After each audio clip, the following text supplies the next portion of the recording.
जय माताजी मित्रों, तो केम छो बधा? फाइनली बधा मजामां ज हशो। तो आज आपणे बनाववानुं छे રીંગણાનો ઓરો।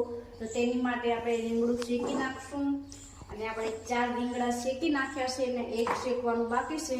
તો વિડિયો આગળ સુધી જોતા રહેજો, વિડિયો જોવાની મજા આવશે કારણ કે આજે ફૂલ રેસીપીનો વિડિયો આવશે એટલે જોવાની મજા આવશે। એટલે વિડિયોમાં આગળ સુધી બન્યા રહેજો। આપણા રીંગણા શેકાઈ ગયા છે તો હવે એને આપણે સાફ કરી દઈશું અને આપણે ઓલરેડી ડુંગળી અહીંયા સુધારી લીધી છે અને આપણે ટમેટા મરચાની દાણા સુધારવાના બાકી છે।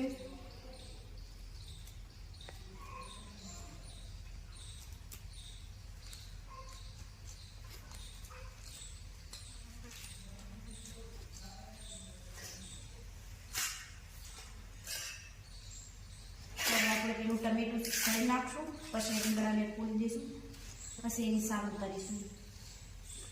તો અહીંયા આપણે 4-5 ટમેટા લઈ લીધા છે અને ધાણા મરચાં ને ડુંગળી।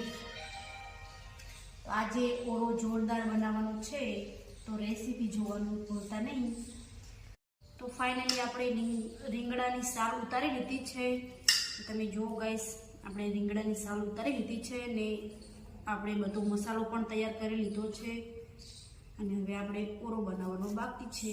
તો તમે જો ગાઈસ કેવો મસ્તીના રીંગણા છે, અસરના શેકાઈ પણ ગયા છે। તો તમે જો ગાઈસ, રીંગણા ખરાબ નથી, બહુ મસ્ત શેકાઈ ગયા છે। તો હવે આપણે ફાઇનલી એનો ઓરો બનાવવાનો બાકી છે અને આપણે ધાણા સુધારવાના બાકી છે। તો હવે આપણે ધાણાને સુધારી લઈશું।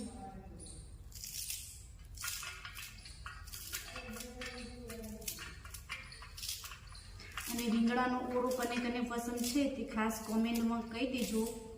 મને તો રીંગણાનો ઓરો બહુ ભાવે છે અને આપણી આઈડીને ફોલો ના કર્યો હોય ફોલો પણ કરી દેજો। તો આપણે ધાણા પણ સુધારી લીધા છે। તો હવે ફાઇનલી આપણે ઓરો બનાવીશું। તો ફાઇનલી હવે આપણે તેલ ગરમ થઈ ગયું છે તો તેમાં આપણે હવે થોડીક રાઈ નાખી દઈશું અને એમાં હવે થોડીક આપણે હિંગ નાખી દઈશું ને હવે મીઠો લીમડો અને સુધારેલા મરચાં,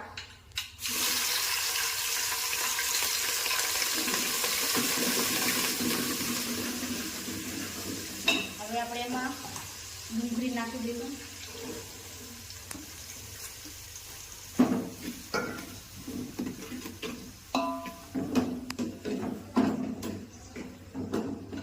તો ડુંગળીને હવે આપણે થોડીક વાર શેકાવા દઈશું। ફાઇનલી આપણું